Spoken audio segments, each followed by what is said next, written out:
नमस्कार दोस्तों, गार्गी क्लासेस पर आपका स्वागत है। डेट आज की 15 जून 2022। देख लेते हैं इंडियन एक्सप्रेस की इंपॉर्टेंट न्यूज़ जो अभी हम इस वीडियो में डिस्कस करेंगे। देखो, एक न्यूज़ तो ये है कि इंडिया, इजराइल, यूएस और यूएई इन चारों ने मिलकर के एक ग्रुप डिसाइड कर लिया है। इसमें इंडिया इजराइल के दोनों के आईज ले लो तो I2 और यूएस और यूएई के दो यू ले लो तो U2। I2 U2 करके एक ये ग्रुप बन गया है, ये ध्यान रखना है हमें। इसके पीछे मेन कारण है कि इजराइल ने अब्राहम अकॉर्ड साइन किए हैं। किसके साथ में? जो ये अरब कंट्रीज है जिनमें यूएई, मोरक्को और बहरीन, इन कंट्रीज़ के साथ साइन किए हैं। ठीक है ना। तो अब्राहम अकॉर्ड के बेसिस पे थोड़ा सा रिकॉन्सिलिएशन निकल के आ रही है रिलेशनशिप की, अगर बात की जाए इजराइल की इन तीनों कंट्रीज के साथ में। और साथ में देखा जाए तो इजराइल ने जॉर्डन और इजिप्ट, इनसे भी अपनी रिलेशनशिप अच्छी की है। तो रिज़ल्ट ये है अभी कि एक नई कोalition, नई ग्रुप निकल के आ रही है जिसका नाम है I2U2। ठीक है ना। जो बाइडन ने जब से प्रेसिडेंट के तौर पे काम करना शुरू किया है, तब से आप देख लो जनवरी 2021 से लेकर अलग अलग ग्रुप्स लॉन्च किए हैं। Quad, India, US, Japan, Australia. Launch तो पहले हो गया था बट रीएक्टिवेट हुआ है प्रॉपर मैनर में। AUK US, Australia, UK, US, नया ग्रुप। क्वाड्रिलेटरल डायलॉग शुरू किया जिसमें एक तरफ US plus Afghanistan, Pakistan, Uzbekistan, ऐसे ये एक नए ग्रुप्स USA ने स्टार्ट किए हैं। एक छोटा सा डेटा है यहाँ पर अनएम्प्लॉयमेंट से रिलेटेड। जो पीरियोडिक लेबर फोर्स सर्वे होता है वो रिलीज़ किया जाता है Union Ministry of Statistics and Programme Implementation. तो ऐसे में क्वार्टरली बुलेटिन जो आता है हर 3 महीने से एक, तो उसमें अक्टूबर दिसंबर 2021 की अगर बात करें तो उस टाइम पर शहरी बेरोज़गारी थी 20.8%। ओके। और ओवरऑल अगर देखा जाए तो जून जुलाई 2021 के टाइम पे जो बेरोज़गारी थी वो कितने लेवल पे थी? 12.9%, जिसमें PS और SS, एक तो प्राइमरी आपका जो जॉब होती है, एक सेकेंडरी जॉब होती है, उससे रिलेटेड ही है। तो उसमें आप देख सकते हो 18.5% तो था अर्बन एरियाज़ में, 10.7% था रूरल एरिया में। ओवरऑल पॉइंट क्या निकल के आ रहा है? शहरों में बेरोज़गारी बहुत ज़्यादा है। ठीक है। इसके पीछे एक कारण ये भी है कि गांव के बेरोज़गार जो हैं वो अपना रोज़गार के लिए गांव छोड़ करके शहरों में भी आते हैं, इसलिए बेरोज़गारी बढ़ी हुई है। ठीक है। इसके अलावा देखा जाए तो कोविड आउटब्रेक के बाद में ऑलरेडी गवर्नमेंट जॉब्स में बहुत ज़्यादा वैकेंसीज़ हैं। मार्च 2019, कोविड से पहले की बात हो गई है। आप देखो 20% वैकेंसीज चल रही थी, इसलिए गवर्नमेंट ने लॉन्च किए हैं प्रोग्राम्स कि भाई कैसे भी करके अब जॉब्स क्रिएट करनी है। ये एक छोटा सा पॉइंट था, आगे चलता है। नेक्स्ट है NCPCR ने ये कहा कि भाई PUBG गेम इंडिया में बैंड है, फिर भी बच्चों के हाथ कैसे लग रहा है ये PUBG गेम। तो इसको लेकर के एक तो इंडियन ओलंपिक एसोसिएशन को क्वेश्चन किया गया है और ministry of electronics and information technology, इसको भी लेटर लिखा गया है कि आप ये बताओ कि PUBG गेम जब बैन है इंडिया में तो बच्चे कैसे खेल रहे हैं। क्योंकि रिसेंटली एक ऐसा इंसिडेंट आया जिसमें 16 साल के बच्चे ने अपनी माँ को शूट कर दिया और फिर उसके बाद में डेड बॉडी को छुपा कर ही रखा। लखनऊ की बात है ना। और उस पर ये जो रूम फ्रेशनर होता है ये डाल करके और कैसे भी करके स्मेल को बचाने की कोशिश की। तो आप देख सकते हो ये कहाँ से सीखा गया। ठीक है। तो ऐसे में NCPCR की बात करें तो PUBG गेम बैन कर दिया गया था इंफॉर्मेशन टेक्नोलॉजी एक्ट का जो 69A सेक्शन है, क्योंकि चाइना बेस्ड गेम है ये। और इसमें रिस्क ये थी कि इंडिया से जो है वो डेटा चुराया जा सकता है, इंडिया की सॉवरेनिटी, इंटीग्रिटी, इसको नुकसान पहुंच सकता है। तो ऐसे में IT रूल 2009 के बेसिस पे section 69A of information technology act को इन्वॉक करते हुए PUBG जैसे बहुत सारी एप्लीकेशंस को, मोबाइल एप्लीकेशंस को बैन किया था। बोलिए अभी भी एक्सेसिबिलिटी क्यों हो रही है बच्चों के पास में? NCPCR आप यहाँ पे देख सकते हो, national commission of protection of child rights. इस बॉडी के बारे में एक बार आप ज़रूर पढ़ोगे। ओके, आगे चलता है। नेक्स्ट आर्टिकल है, देखो इंडियन एयर स्पेस को हम कैसे स्ट्रेंथन कर सकते हैं। ठीक है। Air force chief marshal VR Chaudhary, उनका इंटरव्यू है। ठीक है। उनका ये कहना है कि हमें एक कॉम्प्रिहेंसिव स्पेस सिचुएशनल अवेयरनेस का एक प्रोग्राम तैयार करने की ज़रूरत है क्योंकि अभी की जो परिस्थितियां हैं, जो नए चैलेंजेस आ रहे हैं, उनको टैकल करने के लिए हम केवल कुछ डोमेन में ही काम करें, काम नहीं चलेगा उससे। ठीक है, वैसे तो 2019 में एक ऑपरेशन शक्ति कंडक्ट किया गया था, जिसमें लो अर्थ ऑर्बिट में एक सैटेलाइट को उड़ाया गया था उससे हिट करते हुए। ठीक है, तो बोले ये सक्सेसफुल एक कैपेसिटी थी। हम एडवर्सरी को मतलब स्पेस में कॉन्फ्लिक्ट के लिए हम चैलेंज कर सकते हैं, या फिर एडवर्सरी दुश्मन हमारा अगर स्पेस में हमें चैलेंज करे तो हम रेडी हैं। पर इसके साथ में हमें ज़रूरत है एक कॉम्प्रिहेंसिव स्पेस सिचुएशनल अवेयरनेस की, जिसमें एक स्पेस सर्विलियंस नेटवर्क तैयार किया जाए। क्योंकि होता क्या है, ग्राउंड पे क्या हो रहा है उसको हम ऐसे ना देख करके ऊपर सैटेलाइट्स के थ्रू देख सकते हैं, और अगर हमारा दुश्मन देश सैटेलाइट्स का यूज़ करके हमारे खिलाफ में कोई कार्रवाई करे तो उसको हिट करने की कैपेबिलिटी भी होनी चाहिए। तो हिट करने की कैपेबिलिटी तो चलो एंटी सैटेलाइट कैपेबिलिटी आपने डेवलप कर ली, ए सेट शक्ति ऑपरेशन ऑफ 2019 के बेसिस पे ये हो गया मिशन शक्ति। ठीक है, बट ऑब्जर्वेशन के लिए भी तो हमें कुछ करना होगा। इसके लिए कॉम्प्रिहेंसिव प्लान बनना चाहिए। ठीक है, एसएसए और एसएसएन। ठीक है, वैसे देखा जाए तो हमें क्या क्या चीज़ कॉम्प्रिहेंसिव मैनर में काम करने के लिए, मिसाइल डिफेंस सिस्टम जिसमें रडार सिस्टम बड़ा ऑब्जर्वेशन पॉइंट ऑफ व्यू से काम करे सिचुएशनल असेसमेंट के लिए। नंबर 2, स्पेस बेस्ड सेंसर्स हमें डेवलप करने की ज़रूरत है एक्यूरेटली। ऑप्टिकल टेलीस्कोप्स हैं वो डिप्लॉय किए जाए, जिससे कि जो एडवर्सियल ऑब्जेक्ट्स हैं उनको हम ट्रेस कर सकें, या कि हमारे दुश्मन ने यहाँ पर मिसाइल डिप्लॉय कर रखी है हमारे ऊपर अटैक करने के लिए। इसके लिए इसरो और डीआरडीओ दोनों को साथ में आकर काम करने की ज़रूरत है। ठीक है, तो क्या किया जाए, एक इंटीग्रेटेड एयर सर्विलियंस पिक्चर तब आएगी हमारे सामने जब इसरो और डीआरडीओ दोनों साथ में काम करेंगे। आज एयरफोर्स की कैपेसिटी है 100 किलोमीटर एल्टीट्यूड, मतलब सरफेस से 100 किलोमीटर की ऊंचाई तक वो मैनेज कर सकते हैं, पर बोलो उससे भी ऊंचा हमें मैनेजमेंट को बढ़ाने की ज़रूरत है। इसके पीछे कारण क्या है? 2 कारण है। पहला कि जियोपॉलिटिकल चर्निंग, जो वेरिएशन आ रहा है ना 2 फ्रंट्स पे, पाकिस्तान चाइना की तरफ से, उसको हम इग्नोर नहीं कर सकते। दूसरा कि आज जो बॉर्डर्स हैं, बाउंड्रीज हैं, वो इतनी ज़्यादा ब्लर हो चुकी है कि पता ही नहीं पड़ता कि कहाँ पर मिलिट्री स्पेस खत्म हो गया, कहाँ पर सिविलियन स्पेस शुरू हो गया। तो ऐसे में ऊपर से ऑब्जर्व करना ज़रूरी होता है, जिससे कि टारगेटेड हिटिंग की जा सके। ओके, इसके लिए ये 2 टारगेट हो गए। इसमें एक इंपॉर्टेंट काम करने वाली एजेंसी होगी जिसका नाम है डिफेंस स्पेस एजेंसी। ये बहुत इंपॉर्टेंट रोल प्ले करेगी, जो एक कॉपरेशन लाना चाहिए, सिनर्जी लानी चाहिए सिविल मिलिट्री स्पेस के बीच में, प्लस जो आर्म फोर्सेज हैं उनके बीच में कोऑर्डिनेशन लाना चाहिए। क्योंकि एयरफोर्स, नेवी और आर्मी अगर सिलोज में ऑपरेट करते हैं, सेपरेटली ऑपरेट करते हैं, तो ऑपरेशन इतना सक्सेसफुल नहीं जा पाता। तो ऐसे में बोला ये काम हमें देखने की ज़रूरत है। ये पॉइंट्स आपको सिक्योरिटी पॉइंट ऑफ व्यू से मेंस में काम आ सकता है। आगे चलते हैं। नेक्स्ट आर्टिकल है tour of duty, don't blunt our winning edge. Article को लिखा है इसमें मेजर जनरल रिटायर्ड जीजी द्विवेदी। इनका ये कहना है कि जी बात ऐसी है कि आपने जो अभी अग्निपथ स्कीम और अग्निवीर्स को रिक्रूट करने की बात कर रहे हो, सुबह हमने एडिटोरियल में देखा था इसको डिटेल में, तो उसी के काउंटर क्वेश्चंस हैं यहाँ पर, काउंटर पॉइंट्स है, नेगेटिव पॉइंट्स है इस स्कीम के लिए।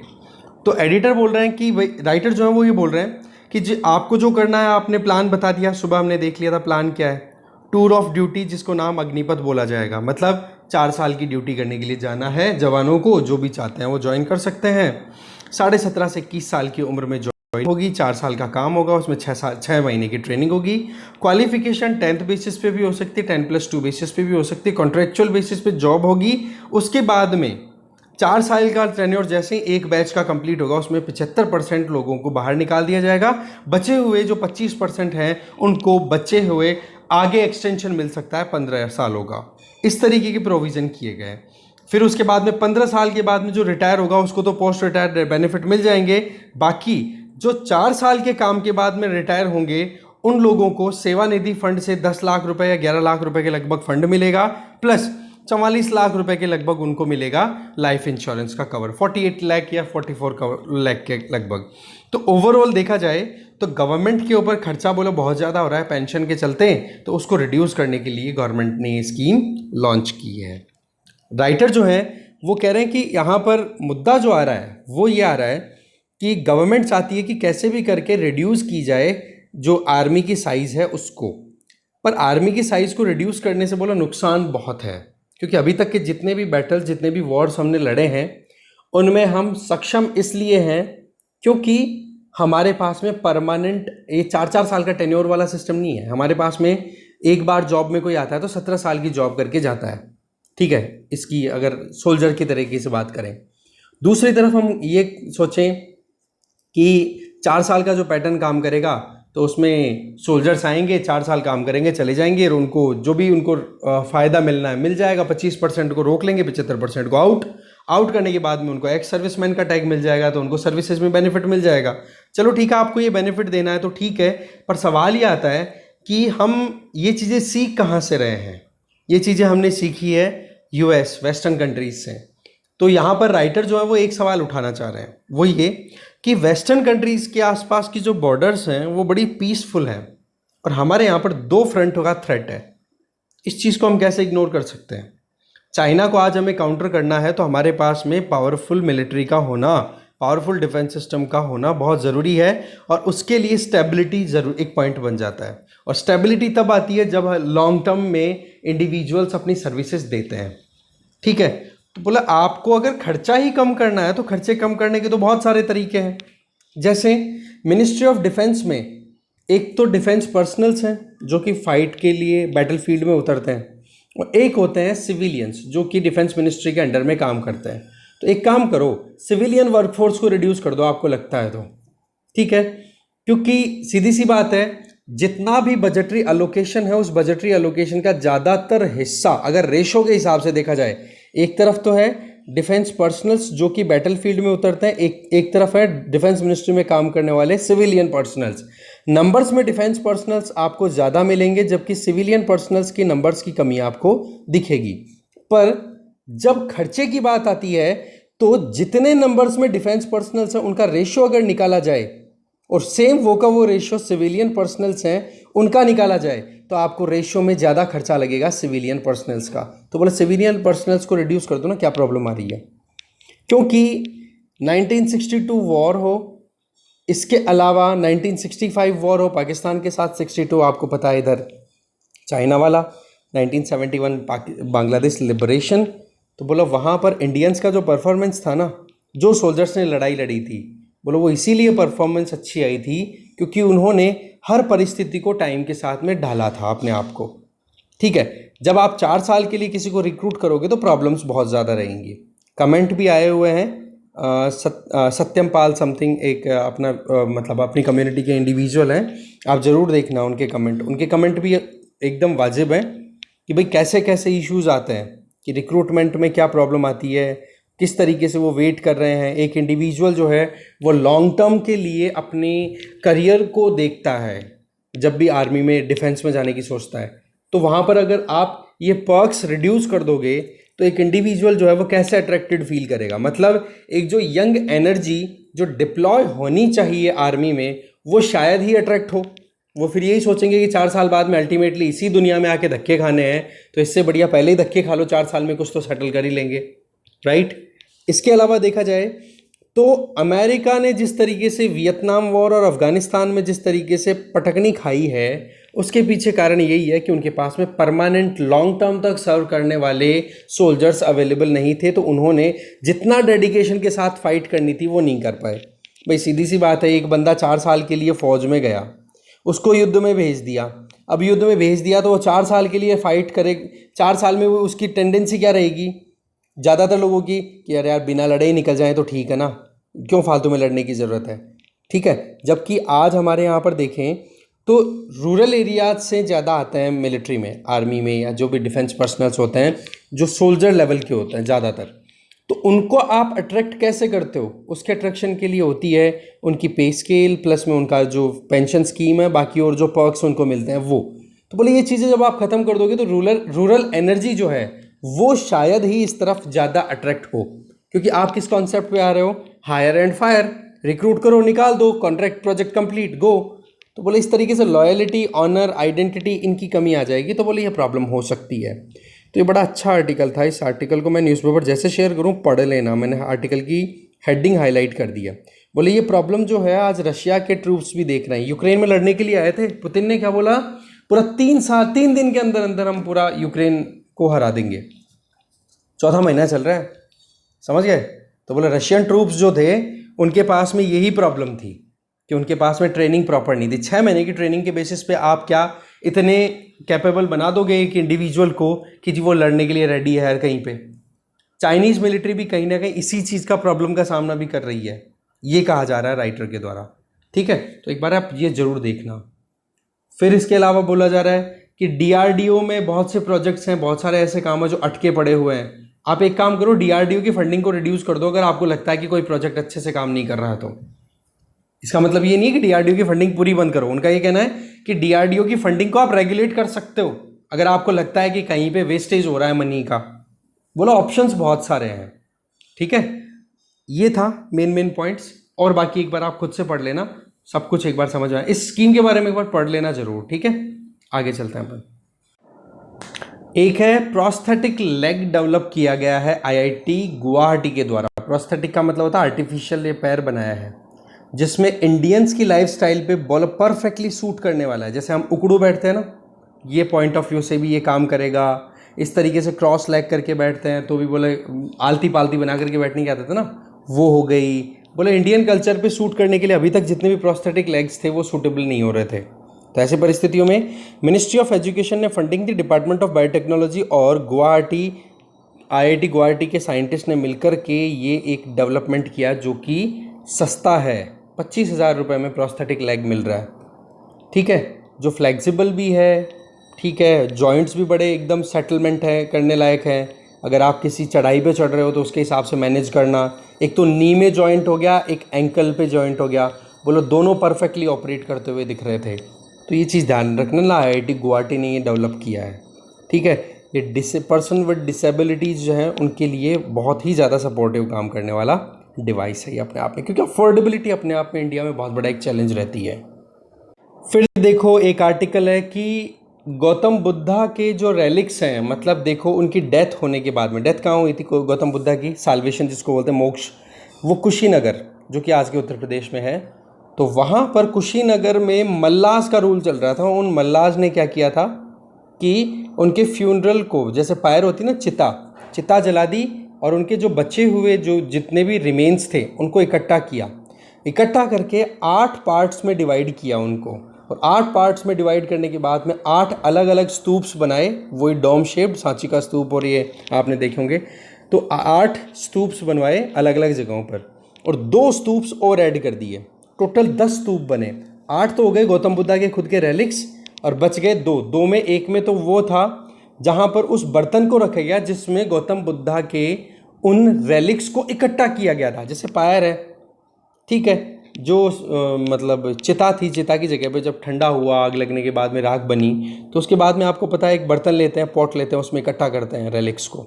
ठीक है, तो उसके बाद में उन रेलिक्स को क्या किया, 8 पार्ट्स में डिवाइड कर दिया। अभी बर्तन तो बची गया ना, एक तो इस बर्तन को, और दूसरा इस चिता में जो एम्बर्स थे, दैट मीन्स अंगारे बुझ गए थे जो, उनको इकट्ठा करके एक जगह पे। तो टोटल 8 प्लस 1 इस बर्तन का और 1 इस अंगारों का, 10 जगह हो गई, 10 स्तूप्स बनवाए। फिर इन स्तूपों से इन रेलिक्स को इकट्ठा किया। ठीक है, और रेलिक्स को इकट्ठा करवाने का काम किसने किया था, अशोक ने। और फिर बाद में इन रेलिक्स को डिवाइड किया, 84,000 स्तूप्स बनवाए वहां पर। इस तरीके से ये जो रेलिक्स हैं गौतम बुद्धा के, ये बड़ी सिग्निफिकेंस वाले रहे हैं।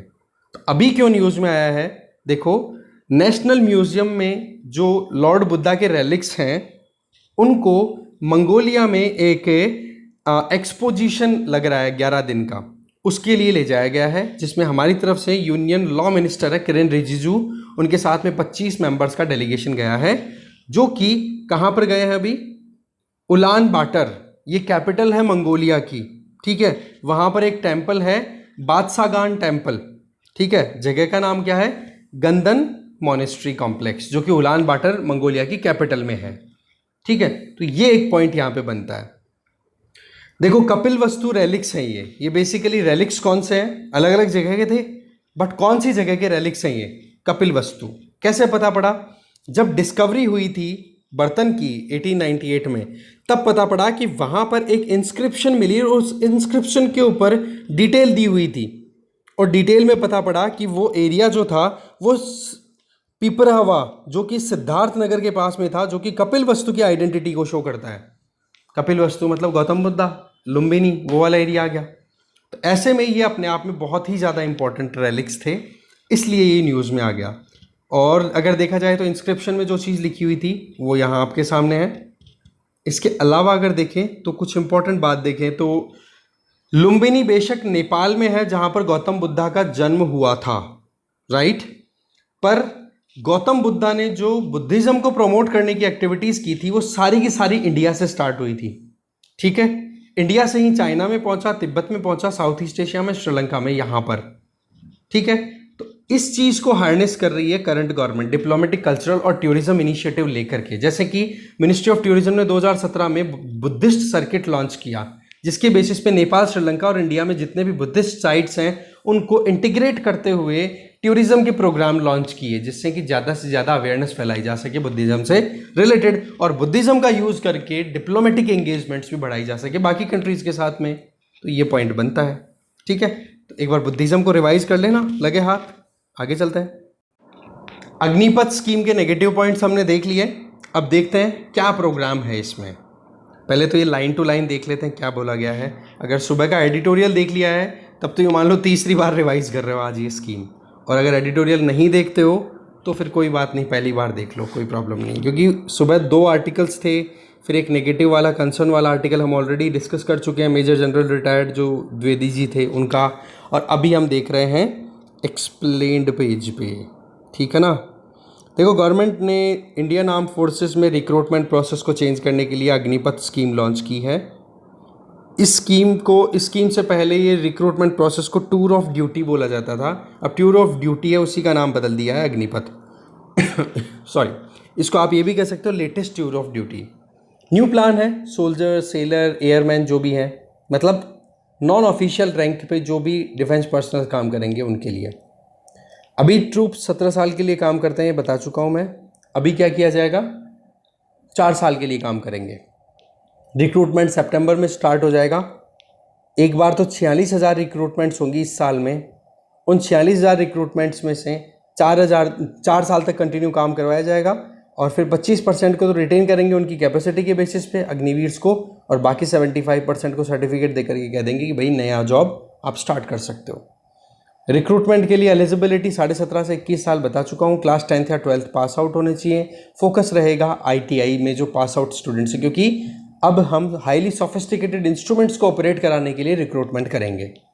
ठीक है, तो ये चीज़ें बताई जा रही है, और तीनों आर्म फोर्सेस के लिए काम होगा। जैसे ये 46,000 रिक्रूटमेंट की हम बात करें फॉर एग्जाम्पल, ठीक है, तो इन 46,000 में से 12,500 के लगभग तो नेवी में जाएंगे, और 15,400 के लगभग 15,400 के लगभग एयरफोर्स में जाएंगे। और टोटल रिक्रूटमेंट अगर देखो, ठीक है, तो 4 सालों के टाइम पे आर्मी में लगभग 1.75 लाख तक हो जाएगा।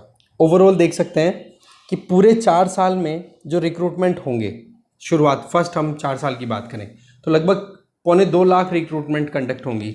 इनमें से 12,500 तो किसके पास जाएंगे, नेवी के पास, 15,400 एयरफोर्स के पास, और 1.25 लाख किसके पास जाएंगे, आर्मी के पास। ये रिक्रूटमेंट का प्रोसेस रहेगा। ठीक है, एनुअल रिक्रूटमेंट शुरुआत में अब की बार तो 46,000 है, फिर 50,000 कर दी जाएगी। ठीक है, काम करने का तरीका आपको बता ही दिया। ठीक है, कैसे काम होगा, 4 साल के लिए रिक्रूटमेंट होगी, उसमें से ट्रेनिंग होगी। अब ट्रेनिंग 10 हफ्तों से लेकर के 6 महीनों तक की हो सकती है। 10 हफ्तों मतलब 70 दिन, 6 महीने मतलब 180 दिन, इस तरीके से 70 से 180 दिन के बीच में ट्रेनिंग होगी, और वो 4 साल में इंक्लूडेड है। ठीक है, फिर उसके बाद में आपको पता ही है 4 साल का टेन्योर कंप्लीट करने के बाद में वो अगर कंटिन्यू करना चाहते हैं तो करो। करने के लिए क्वालिटी दिखानी पड़ेगी। 75% तो आउट होंगे, रिमेनिंग 25% स्टे करेंगे, और 25% की क्वालिटी देखी जाएगी। अब देखो इस प्रोग्राम का सिस्टम क्या होगा। पहले साल में सैलरी रहेगी 30,000 रुपये पर मंथ, दूसरे में 33,000, तीसरे में 36,500, चौथे में 40,000। इसमें इन हैंड सैलरी कितनी आएगी? 70%। पहले साल में 21,000, दूसरे में 23,100, हर महीने की सैलरी इस तरीके से आ जाएगी। बचा हुआ जो डिफरेंस है वो सेवा निधि नाम से एक फंड बनाया जा रहा है, उसमें कंट्रीब्यूट करेंगे मंथली बेसिस पे। पहले साल में 9,000 रुपये, दूसरे साल में 99,99 रुपये हर महीने, ऐसे करके, और सेम कंट्रीब्यूशन करेगी गवर्नमेंट। तो ओवरऑल देखो कि जब 4 साल कंप्लीट होंगे तो खुद का कंट्रीब्यूशन 5,02,000 रुपये और गवर्नमेंट की तरफ से कंट्रीब्यूशन 5,02,000 रुपये, ऐड कर दो दोनों को, 10,04,000 रुपये के लगभग कंट्रीब्यूशन हो जाएगा एक इंडिविजुअल का, जो पैसा उसको 4 साल की रिटायरमेंट के बाद दे दिया जाएगा, जिससे कि वो अगर कोई अपना बिजनेस कुछ भी नया करना चाहे तो वो कर सकता है। लाइफ कवर की बात करें तो 48 लाख रुपए का लाइफ कवर दिया जा रहा है, ठीक है, लाइफ इंश्योरेंस। डिसेबिलिटी की बात करें तो 15 लाख से लेकर के 44 लाख रुपए तक का, मान लो कि लड़ाई करते टाइम पे कुछ अगर इंजरी हो गई तो इतना, ये 15 लाख से 44 लाख रुपए तक का बेनिफिट है। और अगर डेथ हो जाती है तो 44 लाख रुपए ये मैक्सिमम है ना, ये मिलेगा। ओके, ये है पूरा मुद्दा। और एग्जिट टाइम जब होगा 4 साल का, जब सेवा निधि से कितना पैसा मिलेगा? 11,71,000 रुपये। कुछ ब्याज भी तो बनेगा ना, पैसा इकट्ठा हो रहा है तो, ठीक है। ये पूरा सिस्टम रहेगा, इस सिस्टम को हमें देखना था। कमियां जो थी वो हम ऑलरेडी देख चुके हैं, प्रॉब्लम जो थी वो मैंने एडिटोरियल में बता दिया था कि पेंशन का लोड है, और अभी जो है एवरेज एज आर्मी में वो 30+ चल रही है। तो बोला अब नए यूथ को हम लेंगे तो वो एवरेज एज जो है सोल्जर्स की वो बोला 26 के लगभग आ जाएगी, 26 साल के लगभग, ऐसा कुछ सिनेरियो है। ये पूरी स्कीम हमने बहुत अच्छे से देख ली है, आगे चलते हैं। इसके आगे देखो, छत्तीसगढ़ और राजस्थान दोनों ने खुद को विड्रॉ कर लिया है नेशनल पेंशन स्कीम से। ये देखो 2004 में स्टार्ट हुई थी, जिसमें ये था कि ओल्ड पेंशन स्कीम को तो बंद कर दिया गया था, और नई पेंशन स्कीम का जो सिस्टम था उसमें ये था कि जो गवर्नमेंट एम्प्लॉयज़ हैं उनकी सैलरी में से एक पर्टिकुलर अमाउंट डिडक्ट होगा, और वो अमाउंट जो है वो एनपीएस फंड में जाके गिरेगा, और उसके बाद में जब रिटायर होगा वो गवर्नमेंट एम्प्लॉय, उसमें से फिर उसको पेंशन मिलती रहेगी ताउम्र। इस तरीके का सिस्टम चलाया गया था। और पहले क्या था ओल्ड पेंशन स्कीम में कि एक इंडिविजुअल को उसकी सैलरी तो पूरी मिलेगी, और पेंशन जो है वो फिर बाद में रिटायर होने के बाद में वो भी मिलती रहेगी। तो ओल्ड पेंशन स्कीम बंद कर दी गई थी 1 जनवरी 2004 से। तो ऐसे में बहुत सारे स्टेट्स ने ज्वाइन भी किया। उन स्टेट्स में तमिलनाडु और वेस्ट बंगाल 2 ऐसे स्टेट्स थे जिन्होंने ज्वाइन नहीं किया था, बाकियों ने सब ने कर लिया था। पर अब छत्तीसगढ़ और राजस्थान ने विड्रॉ कर लिया है इस स्कीम से खुद को, ठीक है ना। तो नेशनल पेंशन स्कीम को मेंटेन करने के लिए काम कौन सी बॉडी करती है? Pension fund regulatory and development authority, PFRDA, ये काम करती है, ठीक है ना। तो ये है मुद्दा। इसके अलावा आरबीआई में नॉन ऑफिशियल डायरेक्टर्स के अपॉइंटमेंट को लेकर के अभी गवर्नमेंट ने अपनी तरफ से नॉमिनेशन दे दिए हैं, जिनमें एक तो है रविंद्र एच ढोलकिया, एक है वेणु श्रीनिवासन, एक है पंकज रमन भाई पटेल, और एक है आनंद महिंद्रा, ठीक है। तो आरबीआई में गवर्नर्स की कॉम्पोजिशन से रिलेटेड एक बार पढ़ लेना, ओके। फिर बात है कि गवर्नर कौन कौन होते हैं, कितनी क्या बॉडी होती है, वो सारी। मॉनेटरी पॉलिसी कमेटी अलग है, ध्यान रखना। आरबीआई की खुद की फंक्शनिंग के लिए अलग से सेपरेट सिस्टम होता है। फिर ग्रीन हाइड्रोजन पुश के लिए अडानी ग्रुप तो इंडिया की तरफ से, और उसमें अब इन्वेस्ट कर रही है फ्रांस की एक कंपनी जिसका नाम है टोटल एनर्जीज, ठीक है ना। 25% स्टेक्स में इन्वॉल्व हो रही है, जिससे कि ग्रीन हाइड्रोजन प्रोड्यूस करने के लिए वाटर पार्टिकल्स H2O को ब्रेक किया जाता है H2 बनाने के लिए। अब वो ब्रेक करने के लिए चाहिए होती है इलेक्ट्रिसिटी। तो ग्रीन हाइड्रोजन जो है ना, इसके लिए इलेक्ट्रिसिटी आएगी रिन्यूएबल एनर्जी से, जैसे विंड एनर्जी, सोलर एनर्जी, वो इलेक्ट्रिसिटी है, फिर बाद में वाटर पार्टिकल को तोड़ करके हाइड्रोजन को प्रोड्यूस करने में काम में ली जाएगी। होलसेल प्राइस इंडेक्स जो है वो 15.88%, मतलब हाईएस्ट लेवल पे पहुंच चुका है। इतनी महंगाई बढ़ती चली जा रही है। तो देखो जी, डिस्कशन में जो भी कंटेंट था वो यहीं ख़त्म है। Thank you very much.